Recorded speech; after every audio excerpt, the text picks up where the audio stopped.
जैसा कि आप जानते हैं सेकेंड ईयर मैथमेटिक्स की जनाब क्लास है और सेकेंड ईयर मैथमेटिक्स में कुछ लोग शायद एक आध दफ़ा पहली दफ़ा क्लास में हो तो सुन लें कि भाई मैथमेटिक्स के बारे में आपको बहुत सारी बातें बताई गई थी। पिछले क्लास के लेक्चर आप जरा हो सके तो एक नज़र देख लीजिएगा।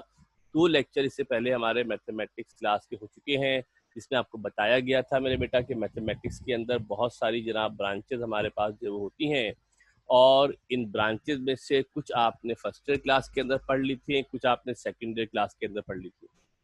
ठीक है जनाब। जो फर्स्ट ईयर क्लास के अंदर ब्रांचेस थी आपने सेट्स, कॉम्प्लेक्स नंबर वगैरह वगैरह, ये आपने फर्स्ट ईयर क्लास के अंदर पढ़ ली थी। और जनाब कुछ और ब्रांचेस जो आज हम यहाँ जनाब डिस्कस करेंगे, एनालिटिक ज्योमेट्री है, स्ट्रेट लाइन है और जनाब उसके साथ हमारे पास जो है वो कैलकुलस है जिसके अंदर फंक्शन, डिफरेंशिएबिलिटी, इंटीग्रेशन, कोनिक वगैरह हमारे पास जनाब आएंगे। वो हम इस क्लास में आकर जनाब डिस्कस करेंगे। सर्किल है, पैराबोला है, हाइपरबोला है। देखो बताने का मकसद मेरे बेटा ये है कि अगर आप यहाँ गौर से तवज्जो देके देखें तो लेफ्ट हैंड साइड पे आपको वो ब्रांचेस नजर आ रही हैं मैथमेटिक्स की जो आपने फर्स्ट ईयर क्लास के अंदर पढ़ी थी। राइट साइड पर वो ब्रांचेस लिखी हैं जो आप सेकेंड ईयर साइंस के अंदर पढ़ेंगे। इससे एक बात का आपको अच्छे तरीके से अंदाजा हो जाना चाहिए कि जो सेकेंड ईयर की मैथमेटिक्स है it is entirely different from the first year mathematics. जो कुछ आपने फर्स्ट ईयर मैथमेटिक्स के अंदर पढ़ा था वो चीजें सेकेंड ईयर मैथमेटिक्स में इस्तेमाल तो होंगी, वो सेकेंड ईयर मैथमेटिक्स में इस्तेमाल तो हो सकती हैं, बल्कि इस्तेमाल हो क्या सकती हैं, इस्तेमाल डेफिनेटली जनाब बिल्कुल इस्तेमाल होंगी, मगर बिल्कुल नई सेकेंड ईयर की मैथमेटिक्स है। अगर आप फर्स्ट ईयर की मैथमेटिक्स में थोड़ा कमजोर थे या पढ़ने में लेट हो गए थे तो सेकेंड ईयर बिल्कुल फ्रेश है, बिल्कुल नया है इंटरेस्टिंग, मजेदार है और इंशाल्लाह ताला जब पढ़ेंगे तो आपको बहुत मजा आएगा पढ़ने में। बस एक बेटा पढ़ने में हमेशा से परेशानी रही है कि रोज का रोज पढ़ना होता है। अगर रोज का रोज पढ़ेंगे तो बहुत आसान पढ़ाई है, वरना जरा मामला खराब हो जाएगा। कोर्स के अंदर टोटली हमारे पास 9 चैप्टर है, जो पिछली क्लास में बताया था। कोर्स के अंदर टोटली आपके पास जनाब 9 चैप्टर्स हैं। फर्स्ट ईयर के अंदर शायद 13 चैप्टर हमारे पास थे, यहाँ हमारे पास जनाब 9 चैप्टर, सिर्फ 9 चैप्टर हमारे पास जनाब मौजूद है, मगर ये 9 चैप्टर फर्स्ट ईयर के मुकाबले में तकरीबन समझिए 1.5 गुना है। फर्स्ट ईयर के मुकाबले में समझिए 1.5 गुना आपके पास कोर्स है, ढेर सारा कोर्स है। इसको हम 3 हिस्सों के अंदर डिवाइड कर लेते हैं। पेपर का पैटर्न आपको लास्ट टाइम बता दिया था, 100 नंबर का पेपर होता है। ठीक है जनाब, इसको आप जरा देख लीजिएगा। लास्ट क्लासों के अंदर इसकी पूरी डिस्क्रिप्शन मौजूद है, वीडियोस यूट्यूब पे अवेलेबल है, हम जनाब देख सकते हैं। चैप्टर नंबर 2 से हमने अपने कोर्स को शुरू किया है, 1 से नहीं किया है, 2 से शुरू किया है। 2 का नाम जनाब द स्ट्रेट लाइन है और आज हम इंशाल्लाह इस काबिल होंगे कि अपने पहली एक्सरसाइज को शुरू करेंगे। अब तक हम सिर्फ इंट्रोडक्शन के हवाले से बातचीत कर रहे थे और अगर आप पिछले लेक्चर्स को देखेंगे तो बेसिकली आपका एक ग्राउंड बनाने की कोशिश कर रहे हैं कि जो सेकेंड ईयर की मैथमेटिक्स है वो किस तरीके से हमारी आगे चलेगी, उसको पढ़ने के लिए क्या क्या चीज़ें आपको पता होना चाहिए, क्या क्या चीज़ें आपकी मालूमात में होनी चाहिए। अच्छी तरीके से एक बात समझ लो कि जब तक आपके पास वो चीज़ें, वो कॉन्सेप्ट मौजूद ना हो जिसकी बुनियाद पर आपने आगे बढ़ना है तो मामला ख़राब है। खाना पकाते हैं, जब तक खाना पकाने के लिए प्रॉपर सामान नहीं होगा, तेल, घी, आटा, चावल, नमक नहीं होगा तो उस वक्त तक खाना पकाना मुमकिन नहीं है। इसी तरीके से मैथमेटिक्स को पढ़ने के लिए उनके बेसिक कॉन्सेप्ट का होना ज़रूरी है। यहाँ पर हम जो पढ़ रहे हैं सेकेंड ईयर की मैथमेटिक्स, इस सेकेंड ईयर की मैथमेटिक्स के अंदर बेसिकली ज्योमेट्री है। और अगर आप थोड़ा सा पीछे नज़र दौड़ाएं तो अगर आप मैट्रिक क्लास की मैथमेटिक्स को देखें या फर्स्ट ईयर की मैथमेटिक्स को देखें तो उसमें ज्योमेट्री का कोई लेना देना नहीं था। उसमें ज्योमेट्री का कोई लेना देना, ज्योमेट्री का उसमें जनाब कुछ भी उसमें नहीं था। छोटी क्लासों में 7-8 के अंदर भी ज्योमेट्री कोई बहुत ज़्यादा नहीं होती है। एक तरीके से अगर देखा जाए तो बेसिकली आप ज्योमेट्री पहली मरतबा पढ़ रहे हैं, ज्योमेट्री आप पहली मरतबा ही पढ़ रहे हैं। बहुत सारे लोगों को ज्योमेट्री के शेप्स वगैरह के बारे में नहीं पता होता है, तो इस हवाले से हमने जनाब बहुत सारी बातें ज्योमेट्री के हवाले से हमने आपको बता दी थी। पिछले लेक्चर आप देख लीजिएगा, ज्योमेट्री की डेफिनेशन क्या होती है। एक प्रैक्टिकल ज्योमेट्री होती है जिसमें बाकायदा डायग्राम बनाई जाती है, एक एनालिटिक ज्योमेट्री होती है जिसमें सिर्फ कैलकुलेशंस की जाती है। एनालिटिक ज्योमेट्री में हम कोऑर्डिनेट सिस्टम में, कोऑर्डिनेट सिस्टम किसे कहते हैं, कोऑर्डिनेट सिस्टम जनाब कहा जाता है किसको, एक्स एक्सेस वाई एक्सेस जो हमारा होता है, इसको कोऑर्डिनेट सिस्टम कहा जाता है। प्रैक्टिकल ज्योमेट्री जो आप पढ़ते थे, स्केल पेंसिल संभाली आपने, आड़ी तिरछी जो लाइनें बनानी थी वो लाइनें आपने बनाकर तो तस्वीर आपने बना ली। कोऑर्डिनेट ज्योमेट्री के अंदर आपको अच्छी तरीके से ग्राफ का कॉन्सेप्ट होना चाहिए। एक्स एक्सिस क्या होता है, वाई एक्सिस क्या होता है, पॉइंट क्या होता है, ये सारी की सारी कैलकुलेशन आपकी पॉइंट्स के हवाले से होगी। कोऑर्डिनेट ज्योमेट्री में, एनालिटिक ज्योमेट्री में हम सारी की सारी कैलकुलेशन पॉइंट्स के हवाले से हम जनाब कैलकुलेशन करेंगे। तो आपको पॉइंट का कॉन्सेप्ट होना चाहिए, लाइन का कॉन्सेप्ट होना चाहिए, क्योंकि लाइन के जरिए हम बहुत सारे डायग्राम बनाते हैं। थोड़ा सा रिवाइज इसलिए करवा रहा हूँ, एक दो बच्चे नए हैं, थोड़ा आपको भी याद रहे कि हमने क्या क्या चीजें इसके अंदर डिस्कस जनाब की थी। फिर अगर आपको याद हो, हमने लाइन के बारे में बताया था, रे के बारे में बताया था, पॉलीगॉन क्या होता है, फोर साइडेड क्लोज फिगर को पॉलीगॉन कहा जाता है। उसके बाद जनाब पॉलीगॉन के अंदर ट्रायंगल आता है, क्वाड्रिलेटरल आता है, पेंटागन होता है। Triangle three sided close figure को, quadrilateral four sided close figure को कहते हैं। पेंटागन हेक्सागन से हमारा कोई लेना देना नहीं है। ट्रायंगल के हवाले से चंद बातें आपको बताई थी कि थ्री डायमेंशनल सिस्टम में पहली बात स्पेस क्या होता है और प्लेन क्या होता है, ये बड़ा इंपॉर्टेंट पॉइंट है। थ्री डायमेंशनल सिस्टम को जो फर्स्ट ईयर में आपने वेक्टर पढ़ा था, आयोटा जे के, फर्स्ट ईयर में मेरे बेटा आपने जो वेक्टर पढ़ा था उसके अंदर आपको याद होगा आई जे के, स्पेस जो होता है वो थ्री डायमेंशनल कोऑर्डिनेट सिस्टम होता है। जो स्पेस हमारा होता है वो थ्री डायमेंशनल कोऑर्डिनेट सिस्टम को जनाब स्पेस कहा जाता है। थ्री डायमेंशनल कोऑर्डिनेट सिस्टम को जनाब स्पेस कहा जाता है, जबकि टू डायमेंशन का जो रिवायती हमारा सिस्टम है जिसके तहत आप ग्राफ बनाते हैं उसको प्लेन कहा जाता है। इसके अंदर दो एक्सेस होते हैं, एक्स एक्सिस होता है, वाई एक्सिस होता है। इसके जो चार डब्बे, चार खाने बनते हैं, इनको क्वाड्रेंट कहते हैं। इस स्पेस में कोई भी एक लोकेशन की बात करते हैं तो इसको मेरे बेटा पॉइंट कहा जाता है। जब भी पॉइंट बोलूंगा तो पॉइंट के दो हिस्से होंगे, एक हिस्सा एक्स होगा, एक हिस्सा हमारे पास वाई होगा। एक हिस्सा एक्स होगा, एक हिस्सा वाई हमारे पास होगा। एक्स एक्सिस पे पोजीशन को एब्सिस का भी कहते हैं, वाई एक्सिस पे पोजीशन का नाम क्या होता है, ऑर्डिनेट भी होता है। दोनों को मिला दोगे मेरे बेटा तो क्या बन जाएगा, दोनों को अगर मिला देंगे तो हमारे पास जनाब क्या बन जाएगा, दोनों को मिलाने के नतीजे में हमारे पास पॉइंट फॉर्म होता है। दोनों को मिलाने के नतीजे में हमारे पास पॉइंट फॉर्म होता है। अच्छी तरीके से समझ लो कि जो पॉइंट लगा है, जब यहाँ से लेकर यहाँ तक मेरे बेटा जाओगे, इस फासले का नाम होता है एक्स। क्या नाम होता है इसका, इसको एक्स कहा जाता है। और जब एक्सेस से ऊपर की जानिब मेरे बेटा जाते हैं तो इस पॉइंट का जो नाम होता है इसको वाई कहा जाता है। ये जो हिस्सा होता है, ये हिस्सा, एक हिस्सा आपका जो एक्स एक्सिस पे पोजीशन है इसको एक्स कहा जाता है, जो वाई एक्सिस पे हिस्सा होता है इसको वाई कहा जाता है। दोनों को मिलाते हैं मेरे बेटा तो पॉइंट बनता है। फिर समझ लो एब्सिस का कहते हैं एक्स कोऑर्डिनेट को, बाद जगह लिखा हुआ एब्सिस का, तो आप परेशान मत हो, एक्स वाले हिस्से को पॉइंट के एब्सिस का कहा जाता है, वाई वाले हिस्से कोऑर्डिनेट कहते हैं। दोनों को मिला दोगे तो कोऑर्डिनेट कहलाएगा या इसको पॉइंट कहा जाता है। और आगे चलते हैं, दो तीन बातें समझ लें क्योंकि पूरा चैप्टर समझ लो। पूरा जो चैप्टर 2 हमारा है वो पॉइंट सिस्टम पर चलेगा। अगर आपको पॉइंट का कॉन्सेप्ट पता है, पॉइंट क्या होता है, आपको पॉइंट देखकर पता होगा कि ग्राफ पे ये पॉइंट कहाँ लोकेट हो रहा है, तो समझो आधा काम तो आपका वैसे ही आसान हो जाएगा। आधा काम तो आपका वैसे ही आसान हो जाएगा, कोई प्रॉब्लम इसके अंदर नहीं रहेगी। हमारे यहाँ होता क्या है, लकीर के फकीर, फार्मूला लिखा, वैल्यू पुट की, आंसर फार्मूले के अंदर वैल्यू पुट की, आंसर निकाला, वाह वाह वाह वाह कर शुरू कर दिया। ऐसा नहीं होना चाहिए। आपको सवाल करने से पहले पता होना चाहिए क्या करने जा रहे हैं। जो टीचर ने सवाल बोला है पूरा सवाल नहीं तो 25, 30, 40% आपको भी तो समझ आए। सब कुछ टीचर को ही आता है और आपको सिफर आता है और टीचर ने बताया और आपने झुका तो याद कर लिया, तो ये हिमाकत है भाई। थोड़ा बहुत आपको भी आना चाहिए कि जो सवाल लिखवा रहे हैं, जो 19-20 चीजें होती है वो टीचर आपको बताएगा, आपको पढ़ने के अंदर मजा आएगा, आपको पढ़ने के अंदर मजा आएगा, आप कंट्रीब्यूट करोगे सवाल के अंदर। और सेकंड ईयर की मैथमेटिक्स तो टोटल टू वे कम्युनिकेशन है। जब तक आप जवाब नहीं दोगे, हम सवाल नहीं करेंगे, आप आगे आगे बात नहीं करोगे, उस वक्त तक मामला खराब रहेगा। वक्ती तौर पे आपको लगेगा छाप लिया है, आपको बोरियत बहुत लगेगी। आप कंट्रीब्यूट करोगे, क्लास के अंदर बोलोगे, आधा आपको कुछ समझ में आ रहा होगा, तो मामला बहुत सीधे रहेंगे, सहल रहेंगे, आसान रहेंगे। जो भी पॉइंट एक्स एक्सिस पे लाई करता है, छोटी छोटी बातें मामूली मामूली, पूरे सवाल का सत्यानाश हो जाता है अगर आपको इसका कॉन्सेप्ट ना हो।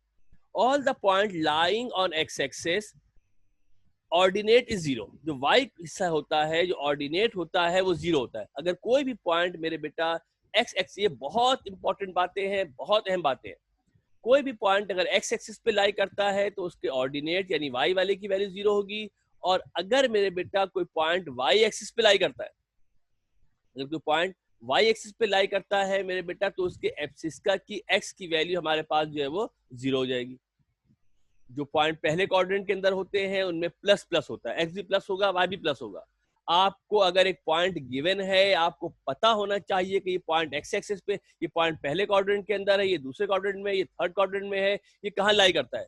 अगर आपको इतना पता चल जाता है सवाल देकर, तो आपको पढ़ने में बहुत मजा आएगा, आप बहुत इंजॉय करोगे पढ़ने के अंदर। वरना तो भाई वही बात है कि आप छापा जाओ, छापा खाना लगा दोगे। लिहाजा कोशिश करें, जो शुरू की बातें बता रहा हूँ इन पर बहुत ज्यादा फोकस कीजिएगा। लास्ट क्लास में भी बताया था, आज फिर बता रहा हूँ, ये बातें क्लियर रहेंगी, पढ़ने के अंदर बहुत मजा आएगा। लास्ट क्लास के अंदर बहुत डिटेल से बताया था, शॉर्टकट के अंदर बता रहा हूँ कि यहाँ दोनों पॉइंट प्लस में होंगे। सेकंड क्वाड्रेंट के अंदर जाओगे तो एक्स माइनस में होता है, वाई प्लस में होता है। वाई क्वाड्रेंट के अंदर जाओगे तो दोनों माइनस में होते हैं। थर्ड क्वाड्रेंट में जाओगे तो दोनों माइनस में होंगे। फोर्थ क्वाड्रेंट में एक्स की वैल्यू प्लस होती है, वाई की वैल्यू हमारे पास माइनस होती है।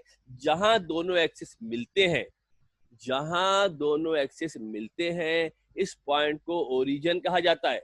जहां दोनों एक्सिस मिलते हैं इस पॉइंट को ओरिजिन कहा जाता है। ओरिजिन के कोऑर्डिनेट 0 0 होते हैं। जो ओरिजिन होता है इसके जो कोऑर्डिनेट होते हैं मेरे बेटा वो 0 0 इसके कोऑर्डिनेट होते हैं। जब भी कहीं ओरिजिन बोल देंगे तो उसका मतलब है कि आपको पता होना चाहिए कि पॉइंट की वैल्यू 0 0 है। उसके बाद आपको कुछ बातें बताई थी ट्राइंगल के हवाले से। उसके बाद मेरे बेटा कुछ बातें आपको बताई गई थी ट्राइंगल के हवाले से, कुछ बातें आपको जनाब बता दी गई थी। ट्राइंगल के हवाले से आपको बताया गया था कि 3 साइडेड क्लोज फिगर होती है। जो ट्राइंगल के कोने होते हैं इनको वर्टेसेस कहते हैं। समझ लो, बार बार लफ्ज आएगा वर्टेसेस का। एक होगा तो वर्टेक्स होता है, VERTEX। एक होगा तो वर्टेक्स होगा, और अगर एक से ज्यादा होंगे तो वर्टेसेस होंगे। ट्राइंगल के 3 वर्टेसेस होते हैं। ट्राइंगल ट्राइंगल के हमारे पास जनाब 3 वर्टेसेस होते हैं। कुछ ट्राइंगल की टाइप्स होती हैं, इनके बारे में पता होना चाहिए, कॉपी में लिख लीजिएगा, मामला आसान रहेगा।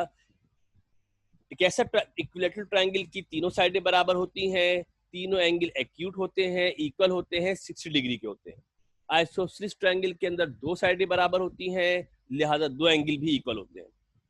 स्केलियन ट्राइंगल वो ट्राइंगल होता है जिसकी कोई भी साइड बराबर नहीं होती है। ये एमसीक्यूज के अंदर भी आते हैं, ख्याल रखिएगा, कोई भी साइड बराबर नहीं होगी।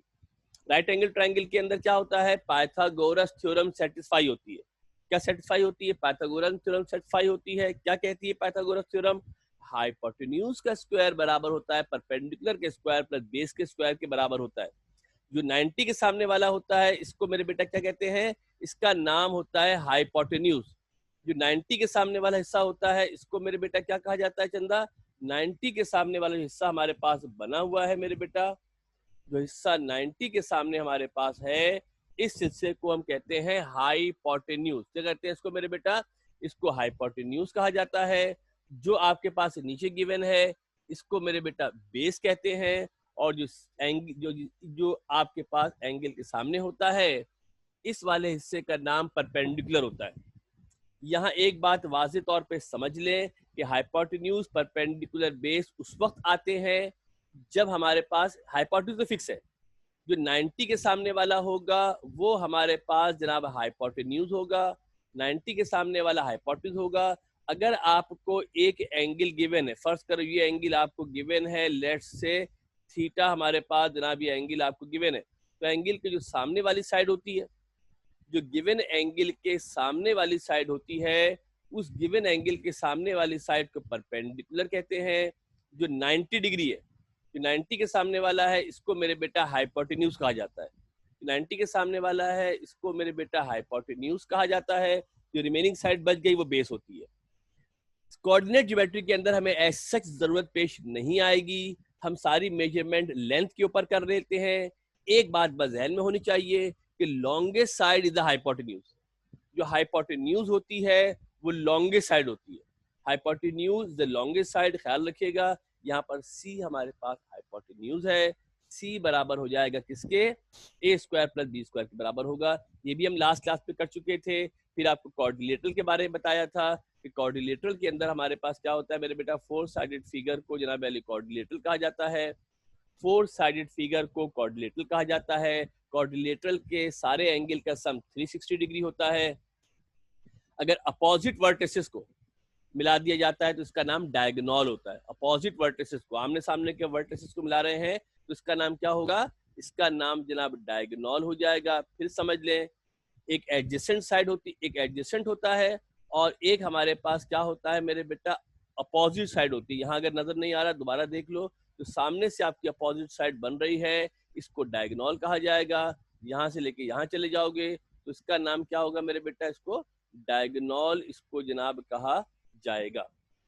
दो डायगोनल होते हैं क्वाड्रिलेटरल के अंदर। क्वाड्रिलेटरल के अंदर दो डायगोनल हमारे पास होते हैं, ट्रायंगल में डायगोनल नहीं हो सकते।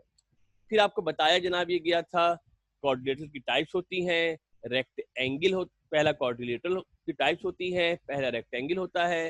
रेक्टेंगल में अपोजिट साइडें बराबर होती हैं, आमने सामने की जो साइडें होती हैं वो इक्वल होती हैं, आमने सामने की साइड हमारे पास बराबर होती हैं। गौर से देख लें कि ये वाली साइड जो होगी मेरे बेटा वो इस वाले साइड के बराबर हो जाएगी, ये वाली साइड इस वाले साइड के बराबर हो जाएगी। इस वाली साइड की बात करोगे, अगर इस वाली साइड की बात करोगे तो इस वाली साइड के बराबर हो जाएगी। ये दोनों आमने सामने की साइडें बराबर होंगी, डायगोनल की लेंथ भी हमारे पास बराबर होती है। जल्दी जल्दी आगे बढ़ रहे हैं इसलिए कि नेक्स्ट क्लास में, हम लास्ट क्लास में सब बातें कर चुके हैं। स्क्वायर के बारे में बताया था, लास्ट क्लास में से लाजमी पढ़ रीड कर लेना, देख लेना। इक्वेशनें बेसिकली इंपॉर्टेंट है, ये इक्वेशनें आपको याद होनी चाहिए। असल जो पूरी कहानी सुना रहा हूँ, इस पूरी कहानी को सुनाने का मतलब ये है कि जो इक्वेशनें आपके सामने लिखी गई हैं, ये सारी जो प्रॉपर्टीज होती हैं, ये प्रॉपर्टीज आपको याद होनी चाहिए। प्रॉपर्टीज है, इन प्रॉपर्टीज का आपको जनाब पता होना चाहिए। ट्रिपीजियम के बारे में बताया था, काइट के बारे में बताया था, सर्किल के बारे में सुन लें कि सर्किल क्या होता है, इसके कोई कॉर्नर नहीं होते, यानी कि सर्किल पॉलीगॉन नहीं होता। जो पॉलीगॉन होता है वो स्ट्रेट लाइन से मिलके बनता है। Circle is not a polygon, circuit polygon नहीं है। एग्जाम में एमसीक्यूज आ जाएगा, सवाल लिखा होगा which of the following is not a polygon, kite, trapezium, square, circle. तो circle is not a polygon, circuit polygon नहीं है, क्योंकि जो पॉलीगॉन होता है वो लाइन से मिलके बनता है। जो पॉलीगॉन हमारे पास होता है वो पॉलीगॉन हमारे पास जनाब किससे बनता है, जो पॉलीगॉन हमारे पास होता है वो लाइन से हमारे पास पॉलीगॉन जनाब बनता है। इसकी प्रॉपर्टीज है, रीड कर लीजिएगा, देख लीजिएगा। वैसे नेक्स्ट क्लास होगी जब सवालात के बीच में आएंगे तो कोशिश करेंगे दोबारा इसको हम डिस्कस कर लें। यहाँ तक हम लास्ट क्लास में पढ़ चुके थे, यहाँ तक हम लास्ट क्लास में जनाब पढ़ चुके थे। आगे जो टॉपिक करने जा रहे हैं, बाकायदा टॉपिक चैप्टर का जनाब आगाज करेंगे। चैप्टर नंबर 2 से हम शुरू करेंगे, एक्सरसाइज नंबर 2.1 होगी और पहला इसका फार्मूला करने जा रहे हैं जिसका नाम है डिस्टेंस फार्मूला। क्या नाम बेटा है इसका, डिस्टेंस फार्मूला है। एक एक्सरसाइज में जो फार्मूला आ जाएगा वो पूरी किताब में आगे कभी भी कहीं भी किसी भी वक्त इस्तेमाल हो जाएगा। लिहाजा लाजिम है कि जो फार्मूले आप पढ़ते चले जाएं वो फार्मूले आपको याद होने चाहिए। डिस्टेंस फार्मूला ये कहता है कि अगर हमारे पास दो पॉइंट है, फिर देखो पहले ही फार्मूले के अंदर मामला शुरू हुआ पॉइंट से, जो भी फार्मूला होगा, जो भी डिस्कशन होगी, जो भी कैलकुलेशन होगी वो सब पॉइंट बेस होगी। तो सारी की सारी डिस्कशन, सारी कैलकुलेशन, सारी बातें पॉइंट के हवाले से होंगी। पॉइंट के लिए हमारे पास फार्मूलाज होंगे, तो सारा खेल पॉइंट पॉइंट पॉइंट। तो पॉइंट आपको क्लियर होना चाहिए कि पॉइंट क्या हमारे पास होता है, जो पीछे हमने आपको डिस्क्राइब किया है।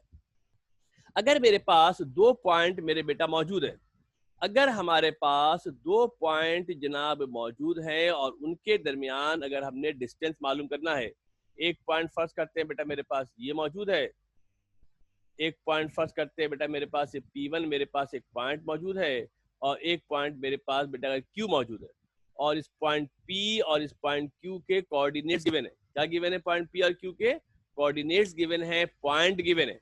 इसका x1 y1 है, इसका x2 y2 है, और इनके दरमियान जो डिस्टेंस है वो d है।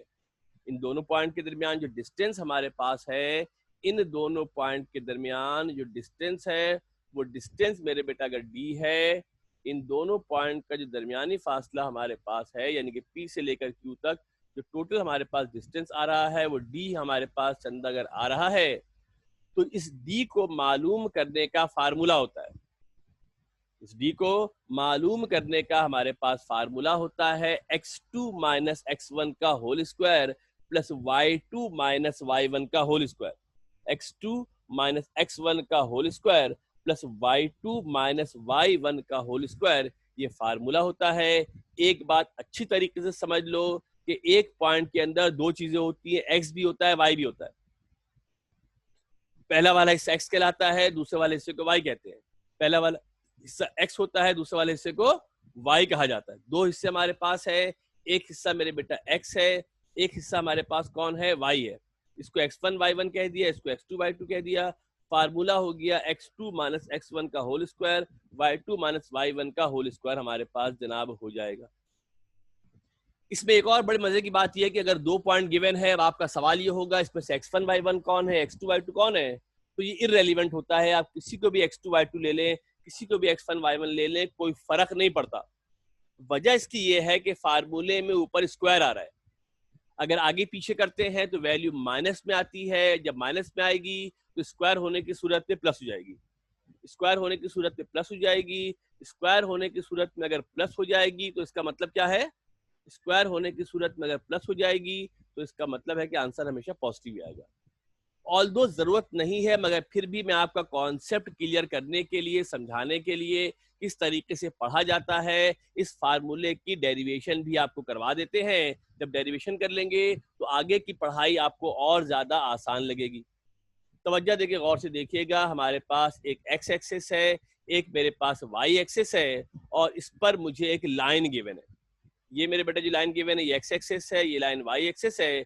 एक लाइन मेरे पास गिवन है जो आपको नजर आ रही है। इस लाइन पर एक पॉइंट मौजूद है जिसका नाम है x1 y1। क्या नाम बेटा इसका, x1 y1 जनाब आली इसका जो है वो नाम है। इसका मतलब क्या हो गया, तवज्जो देके गौर से देखना मेरे बेटा। इसका मतलब ये हो गया कि जो फासला होगा आपका यहाँ से लेकर यहाँ तक, ये फासला y1 होगा, और यहाँ से लेकर यहाँ तक का जो फासला होगा ये फासला आपका x1 होगा। ये फासला आपका y1 होगा, ये फासला मेरे बेटा क्या होगा, आपका x1 फासला होगा। ये कोऑर्डिनेट हमारे पास होता है, ये बेसिकली एक्सिस पर पोजीशन को बता रहा होता है। एक और पॉइंट ले लेते हैं मेरे बेटा, इसके कोऑर्डिनेट है x2 y2। इसके कोऑर्डिनेट क्या है, इसके कोऑर्डिनेट मेरे बेटा अगर x2 y2 चंदा अगर इसके कोऑर्डिनेट है तो इसका मतलब क्या हो जाएगा कि यहाँ से बेटा अगर इसे सीधी लकीर ड्रॉ करूं तो ये फासला बराबर होगा y2 के। किसके बराबर होगा बेटा ये फासला आपका, ये फासला मेरे बेटा आपका y2 के बराबर होगा। ये मैं दोबारा इसको बना देता हूँ ग्रीन से, जरा समझ लोगे आप। ये फासला आपका y2 होगा, और चंदा अगर यहाँ से लेकर यहाँ तक के फासले की बात करोगे तो ये फासला आपका x2 हो जाएगा। ये फासला आपका जनाब x2 हो जाएगा। तवज्जो देकर जरा गौर से देखिएगा, ये फासला आपका x1 है, और ये जो फासला आपके पास गिवन है ये फासला आपके पास y1 है। लाइक दैट सिमिलरली ये जो फासला होगा यहाँ से लेके यहाँ तक, ये फासला आपका x2 होगा, और मेरे बेटा जो वर्टिकल डिस्टेंस हमारे पास होगा, बीच का फासला होगा वो क्या बन जाएगा, ये पूरा फासला x2 है, ये पूरा फासला x1 है। जो बीच का फासला है वो x2 में से माइनस करेंगे तो x1 बन जाएगा। ये पूरा फासला y2 है, नीचे वाला फासला y1 था। जो बीच वाला फासला हमारे पास होगा तो किसके बराबर हो जाएगा, y2 माइनस y1 के बराबर हो जाएगा। किसके बराबर होगा, y2 माइनस y1 के बराबर हमारे पास जनाब हो जाएगा। y2 माइनस y1 के बराबर हमारे पास जनाब हो जाएगा। और अगर हम बीच वाले हिस्से को देखें तो यहाँ पर एक ट्रायंगल बन गई, PQR एक ट्रायंगल बन गई जो राइट एंगल ट्रायंगल है। क्या है बेटा, ये राइट एंगल ट्रायंगल हमारे पास मौजूद है। ये फासला y2 माइनस y1 है। इस फासले को देखते हो तो ये फासला कितना है, x2 माइनस x1 है, और जो P से लेकर Q तक का फासला है ये फासला D के बराबर है। This distance is equal to D। अब बात कर रहे हैं किसकी मेरे बेटा, तवज्जो लेके गौर से देखना। अब मेरे बेटा हम बात कर रहे हैं ट्रायंगल की। किस ट्रायंगल की बात कर रहे हैं, जो ट्रायंगल आपके पास सामने यहाँ बना हुआ नजर आ रहा है, PQR इस ट्राइंगल की मेरे बेटा अगर हम बात करते हैं तो ये एक राइट एंगल ट्राइंगल है। कैसा ट्राइंगल है? इन राइट एंगल ट्राइंगल की हम जनाब बात करते हैं। कौन सा राइट एंगल ट्राइंगल है बेटा? PQR। तो आपको जानते हैं कि राइट एंगल ट्राइंगल में हाइपोटेन्यूज का स्क्वायर बराबर होता है बेस का स्क्वायर प्लस हाइपोटेन्यूज का स्क्वायर बराबर होता है बेस का स्क्वायर प्लस परपेंडिकुलर के स्क्वायर के बराबर होता है। यहाँ पर हमारे पास जो परपेंडिकुलर है, जो हाइपोटेन्यूज है वो PQ है। हाइपोटेन्यूज कितना है? 90 के सामने वाला PQ है। बेस कितना है मेरे बेटा? PR है। और जो परपेंडिकुलर है वो QR है। PQ की जगह पर D आ सकता है, PR की जगह पर आ सकता है y2 minus x2 minus x1, और R की जगह पे क्या आ सकता है? y2 माइनस y1 हमारे पास आ सकता है। इसका चंद अगर स्क्वायर रूट ले लें तो फार्मूला हो जाएगा क्या? x2 माइनस x1 का whole square plus y2 minus y1 का होल स्क्वायर हो जाएगा। इस फार्मूले को प्रूफ करवाने की बताने का मकसद सिर्फ और सिर्फ ये था कि थोड़ा सा आपको कॉन्सेप्ट का अंदाजा हो, किस तरीके से पॉइंट्स को खेलकर हम फार्मूले को इस्तेमाल करते हैं, फार्मूला बनाते हैं। ना ये फार्मूला एग्जाम में ड्राइव करने को आता है, बेसिकली किसी भी एप्लीकेशन आती है। इसलिए बता दिया है कि थोड़ा सा आपका कॉन्फिडेंस बिल्ड होगा, थोड़ा बहुत समझ में आएगा, हो सकता है थोड़ा बहुत समझ में ना भी आया हो। वीडियो को दोबारा देखिएगा, डायग्राम को दोबारा देखिएगा तो जनाब बेहतर तौर पे क्लियर हो जाएगा। हमारा जो पर्पस है, मकसद है, इस फार्मूले को इस्तेमाल करना है। हमारा जो पर्पस है, जो मकसद है, इस फार्मूले को हमने जनाब इस्तेमाल करना है। अब आगे चलते हैं और बाकायदा जनाब एक्सरसाइज का हम आगाज करेंगे। 2.1 हमारे पास एक्सरसाइज होगी, जैसा कि आपको लिखा हुआ नजर आ रहा है। 2.1 हमारे पास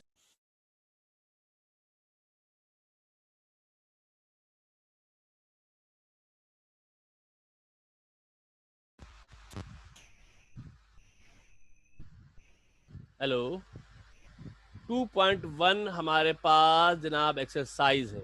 एक मिनट छोटी आगे पीछे हुआ है, आवाज चेक कर बेटा। गानी आवाज आ रही है? गानी आवाज आ रही बेटा? आवाज आ रही बेटा? गानी आवाज आ रही है?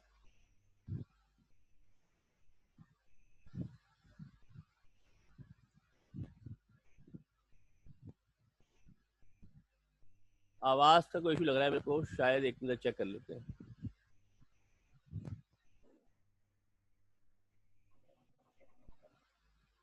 हेलो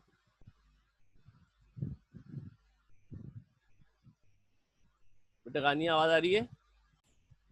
एक्सरसाइज का बाकायदा आगाज करते हैं। 2.1 हमारे पास जनाब एक्सरसाइज है। 5 मिनट है, इंशाल्लाह 2-3 सवाल हो जाएंगे हंसते खेलते।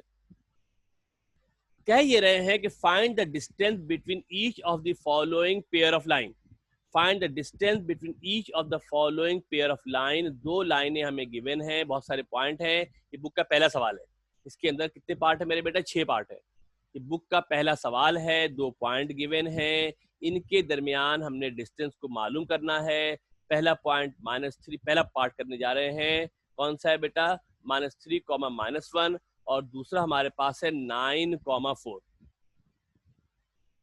डिस्टेंस फार्मूला कहता है हमें क्या मेरे बेटा? D बराबर होता है √x2 माइनस x1 का whole square plus y2 minus y1 का होल स्क्वायर होता है।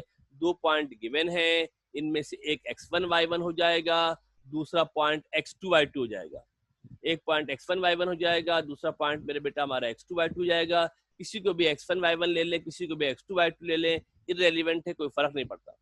x1 y1 -3, -1 हो गया है, और x2 y2 किसके बराबर हो गया है? 9, 4 के बराबर हो गया। 9.4 नहीं है, 9, 4 के बराबर हो गया है। डिस्टेंस हमने जनाब अली क्या करना है? फाइंड आउट करना है। डिस्टेंस हमने मालूम करना है, कॉमा है। डिस्टेंस हमने जनाब क्या करना है? फाइंड आउट करना है, मालूम करना है। फार्मूले के अंदर वैल्यू पुट करनी है, कुछ भी नहीं करना। तवज्जो देके गौर से ध्यान से देखना। P1 P2, x2 की जगह पर क्या आ गया? 9 आ गया। जो x2 था उसकी जगह पर 9 आ गया है। फार्मूले के अंदर x2 था, x2 की जगह 9 आ गया है। माइनस का x1, x1 किसके बराबर है? x1 बराबर है 3 के। x1 की जगह पर 3 आ गया। माइनस फार्मूले का है 9 - -3 का होल स्क्वायर और x2 माइनस x1 क्या है बेटा हमारे पास 4 है, माइनस है -1 का होल स्क्वायर है, माइनस माइनस प्लस होता है, 9 प्लस 3 का स्क्वायर हो जाएगा, ये 4 प्लस 1 का स्क्वायर हो जाएगा, 9 प्लस 3 का स्क्वायर कितना होगा 12 होगा, 4 प्लस 1 का स्क्वायर 5 होगा, 25 हो जाएगा, अंडर द रूट 169 होगा, इसका रूट अगर हम निकाल लें तो कितना आएगा 13 यूनिट इसका रूट आ जाएगा। जल्दी जल्दी गो थ्रू करते हैं, नेक्स्ट पार्ट की बात करते हैं। ए हमारे पास है -1, 4, 3, 2। अगेन मेरे बेटा फार्मूला हमने लिखा x2 माइनस x1 का whole square, y2 minus y1 का होल स्क्वायर लिखा है। x1 y1 किसके बराबर हो गया -1, 4 के बराबर हो गया, x2 y2 किसके बराबर हो गया 3, -2 के बराबर हो गया। d किसके बराबर है p1 p2 के बराबर है, d किसके बराबर है p1 p2 के जनाब बराबर है। वैल्यू पुट करते हैं 3 माइनस और ये -1 का होल स्क्वायर है, ये क्या हो जाएगा -2 -4 का होल स्क्वायर हो जाएगा। 3 प्लस 1 का 3 माइनस माइनस प्लस हो जाएगा, 3 प्लस 1 हो जाएगा, 3 प्लस 1 हमारे पास हो जाएगा, -2 -6 हमारे पास हो जाएगा, और जनाब 4 का स्क्वायर 36 का स्क्वायर 36 हो जाएगा, अंडर द रूट 52 हो जाएगा। एक और बहुत इंटरेस्ट, इसको अगर हम चाहें तो 2√13 कर सकते हैं। एक और बात समझ लें कि कोऑर्डिनेट ज्योमेट्री में डेसिमल में आंसर नहीं आएगा, आंसर हमेशा होल नंबर में लिखा जाएगा। बहुत रेयर कहीं होगा तो आंसर शायद आपके पास डेसिमल में हो, वरना पूरी चैप्टर के अंदर जब भी आंसर दिया जाएगा वो होल नंबर में आंसर दिया जाएगा, डेसिमल में आंसर नहीं दिया जाएगा। 6 मेरे बेटा पार्ट थे, जो रिमेनिंग पार्ट है वो आप घर पे खुद कर लीजिएगा। इसमें से पहला पार्ट मैंने करा दिया है, तीसरा पार्ट मैंने करा दिया, पहला पार्ट मैंने करा दिया है, तीसरा पार्ट मैंने करा दिया है। इसके जो रिमेनिंग पार्ट है वो इंशाल्लाह ताला आप नेक्स्ट क्लास में खुद करने की कोशिश कीजिएगा। ठीक है जनाब, प्रैक्टिस घर पे करने की कोशिश कीजिएगा।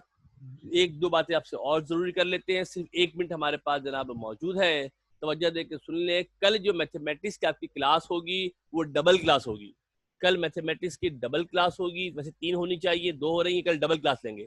एक क्लास लेंगे 4 से लेके 4:50 तक, इस आज लिए, फिर 10 मिनट का ब्रेक होगा, और उसके बाद 5 बजे से लेकर 5:40 तक दूसरी क्लास लेंगे। कल मैथमेटिक्स की डबल क्लास होगी, तमाम लोग क्लास के अंदर मौजूद है, इनविटेशन भेज दूंगा। पहले 40 मिनट की क्लास होगी, फिर 10 मिनट का ब्रेक होगा, और उसके बाद जनाब जो है वो 40 मिनट की दोबारा क्लास होगी। 3 क्लासें हफ्ते में आपकी चूंकि लेनी है, हमने 2 ली है, इंशाल्लाह ताला कोशिश करेंगे कि नेक्स्ट वीक से डबल क्लास आपकी ली जाएगी। इसको घर पे जरा देख लीजिएगा, वीडियो भी इसकी मौजूद होगी, वो भी देख लीजिएगा। कल इंशाल्लाह डबल क्लास होगी तो कोर्स हमारा आगे अच्छा खासा बढ़ जाएगा।